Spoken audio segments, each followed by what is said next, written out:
She was ordinary. At least that was what everyone believed.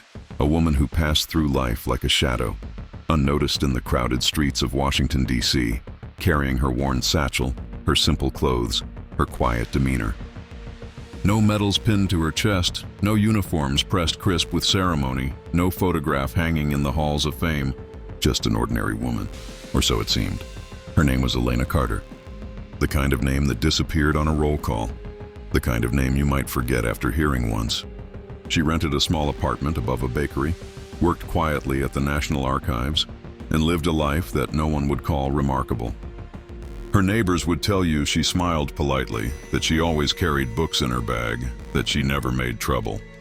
She was quiet, plain, gentle, ordinary.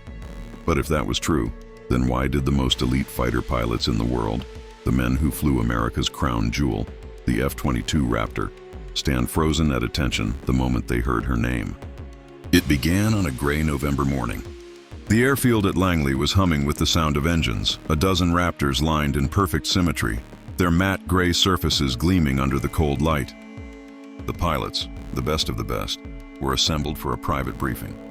There was a rumor, whispered like a ghost through the hangars, that someone important was coming. Not a general, not a secretary, not even the president. Someone else. But the orders were clear. All personnel were to remain sharp, alert, and ready. Inside the hangar, Commander Dalton adjusted his gloves. He was a veteran of 2 wars, a man who had logged more flight, hours than some of his men had years on Earth. His squadron was composed of killers, in the sky, men who could pull a 6G turn at Mach 1.5 and still keep their hands steady. They didn't fear much, but even Dalton felt the unease. "No one tells us to stand at attention for a civilian," he muttered under his breath. Yet the command had come directly from the Pentagon. The hangar doors slid open with a hydraulic groan, and the pilots snapped into formation. Boots clicked. Spines straightened.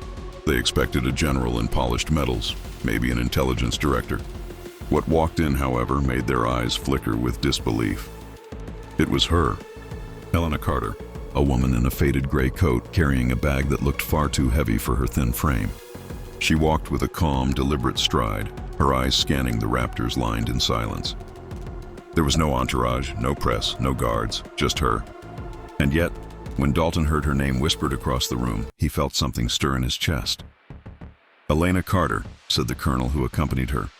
"You will stand at attention," and they did. Every one of them. Men who had stared death in the face at 40,000 feet, now standing stiff, as though the weight of history itself had just entered the room. But why? The question hung heavy in the hangar.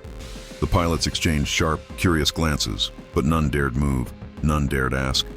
Elena didn't acknowledge their salute. She simply walked past them, eyes sharp, as if measuring something invisible in the air. She stopped beneath the nose of one of the Raptors, ran her hand gently along the surface, and closed her eyes.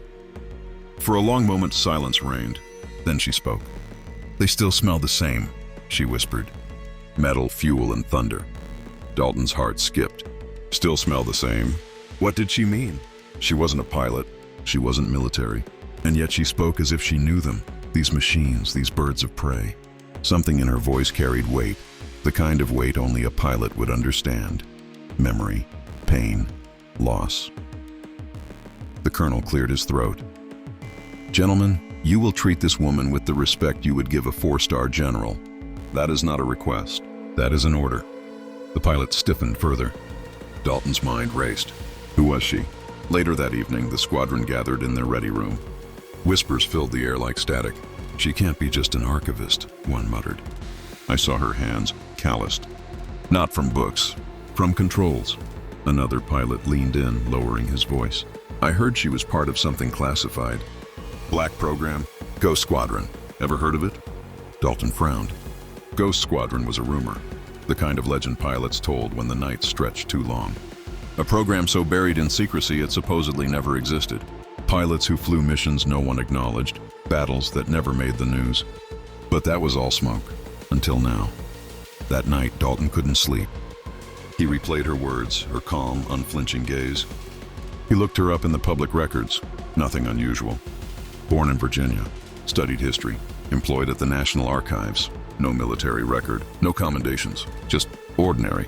And yet, the Pentagon's most dangerous weapons bowed their heads at the sound of her name. The next morning, it became stranger still. Elena was waiting in the simulator room, her coat hung neatly, her bag on the floor. The colonel introduced her again, though it seemed ridiculous. Everyone already knew her name, and no one would forget it. "She will run through a simulation," the colonel announced. A few pilots chuckled under their breath. What would an archivist know about flying? But when Elena slid into the cockpit seat, the room fell silent. Her hands moved over the controls like a pianist returning to a forgotten melody. Without hesitation, without looking, she flicked switches, adjusted trim, armed systems.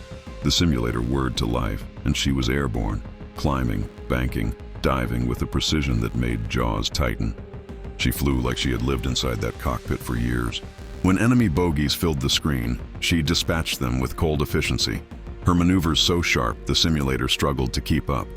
By the end, her score was higher than any in the squadron had ever achieved. She climbed out of the simulator without a word, brushed the dust from her hands, and walked away. The room was dead silent. Dalton finally found his voice. "Who the hell is she?" The colonel didn't answer.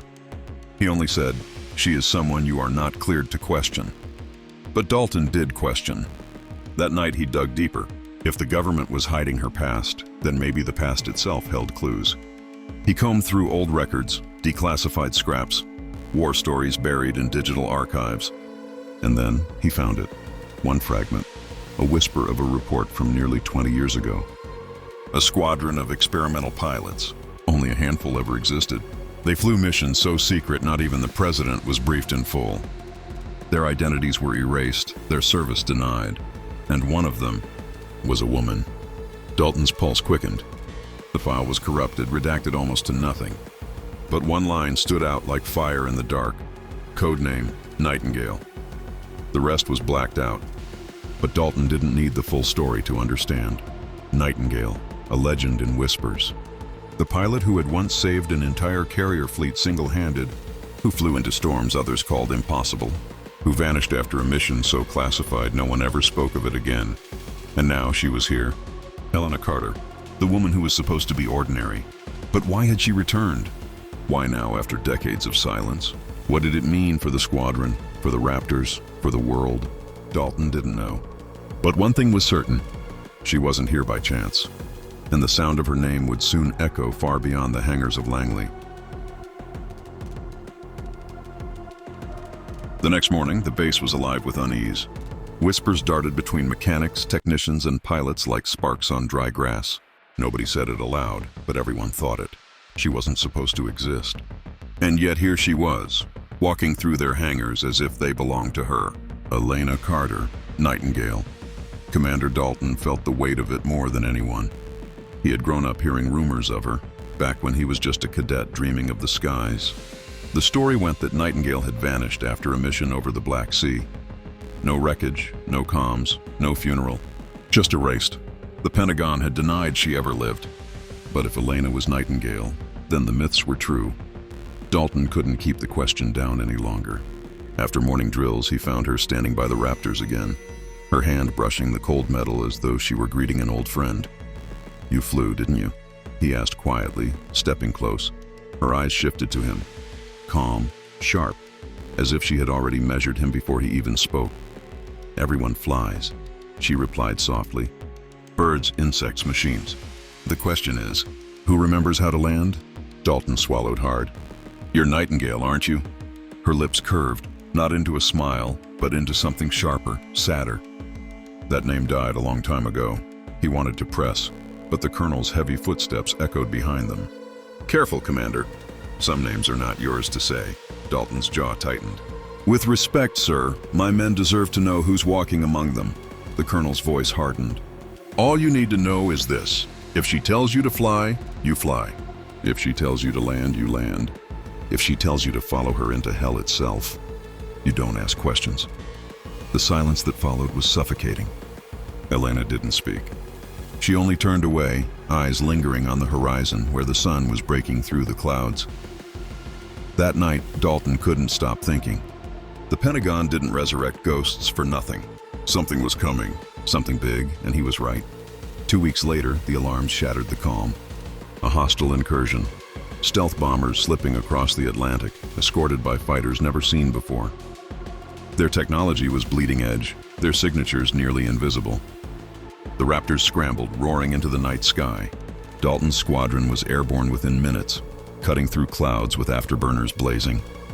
But the enemy wasn't ordinary. They moved like shadows, their radars silent, their formations precise. Within the first clash, 2 Raptors went dark, their comms cut, their jets swallowed by fire. The squadron had never faced anything like this. Panic rippled through the comm channels. "Bogies on my 6. They've got lock. I can't shake. Oh, command. We need backup." Dalton gritted his teeth, pulling every maneuver he knew, but the enemy was relentless. Then, through the chaos, a calm voice cut across the frequency. A voice none of them expected. "Raptors form on me." Dalton's heart skipped. Elena. What the? "Who patched her through?" one pilot barked, but Dalton recognized the tone. Low, steady, unwavering. It was the voice of someone who had been here before, who had seen death at Mach 2 and didn't flinch. "Raptors," she repeated. "Form on me. Now." Instinct overrode doubt.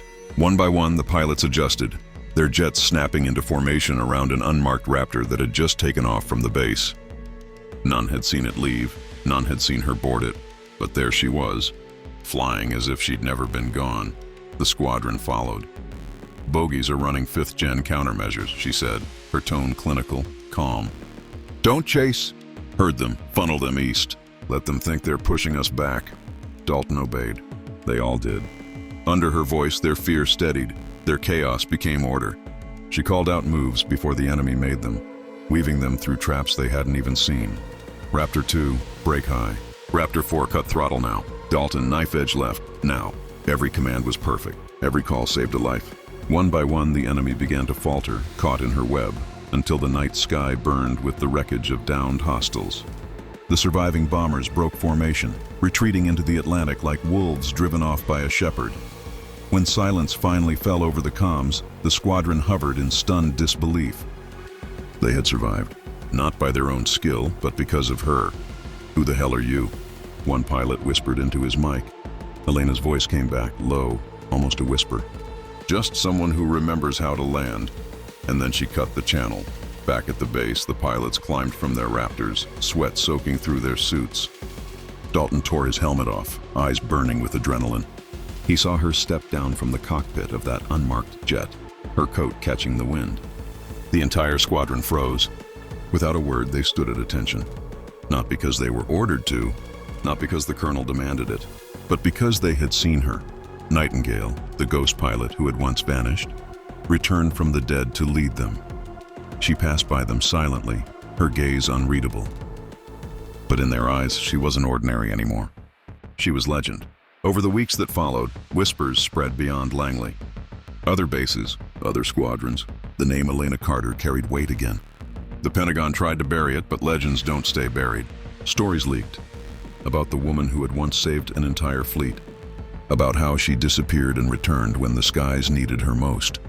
Dalton finally learned the truth one night, when he found her alone in the hangar. "Why did you come back?" he asked quietly. She didn't look at him. She kept her eyes on the jet before her, its nose gleaming under the dim lights. "Because wars don't end, Dalton. They only change shape. And the pilots who forget that..." Her voice faltered, softer now. "They die too young." He stepped closer. "But your name, your legend. Why erase it?" She closed her eyes. For the first time, he saw the weight in her expression. Not of pride, but of sorrow. Because legends don't bury their dead. Legends keep them alive forever. And I've buried too many. The words struck him like steel. He realized then, she never wanted to be remembered. The Pentagon erased her, yes, but she had let them. Because the burden of being Nightingale wasn't glory, it was grief. But to the pilots, the ones she had saved, the ones she had led, her name wasn't grief. It was salvation. And so it was that Elena Carter, the woman who lived quietly above a bakery, the archivist who blended into crowds, was revealed to be something far greater. She was the ghost who returned when the world's best faltered. She was the hand that steadied them, the voice that guided them through fire. She was Nightingale, and when the F-22 pilots heard her name, they didn't see an ordinary woman. They saw the sky itself bowing. They saw the storm she had flown through, the enemies she had outmaneuvered, the lives she had saved. That was why they stood at attention. Not out of order, not out of fear, but out of respect, out of reverence, out of knowing that they were in the presence of someone who had carried the weight of the skies long before they had even learned to fly. Elena Carter never asked for recognition. She never demanded titles, medals, or statues. She slipped back into the quiet shadows, living among the ordinary once again. But the Raptors remembered. Dalton remembered. And every pilot who had once heard her voice in the storm knew the truth. She was ordinary, until the F-22 pilots heard her name, and then she was eternal.